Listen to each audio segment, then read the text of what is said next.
কাছে এগুলো সংযুক্ত করেন না। এই পাহাড়কে যদি সেই নতুন বাংলাদেশে যদি সংযোগ করতে চায় তাহলে এই আদিবাসী স্বীকৃতি দিতে হবে। সেই মূল ধারায় যদি আমাদেরকে যদি এক করতে চায় আমাদের অধিকার আমাদেরকে দিতে হবে।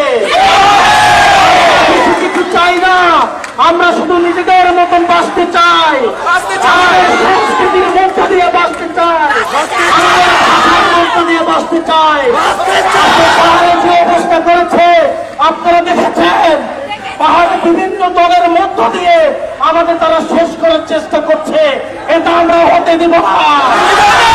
এই ছাত্র সমাজ হতে দিবে না। আমরা ঐক্যবদ্ধ আছি, এই জনশক্তি প্রমাণ করেছে আমাদেরকে আর ভাঙন করা যাবে না। আমরা একসাথে লড়াই করব। আজকে আমরা দেখতে পাচ্ছি আমাদের বোন ভাইদের কি অবস্থা।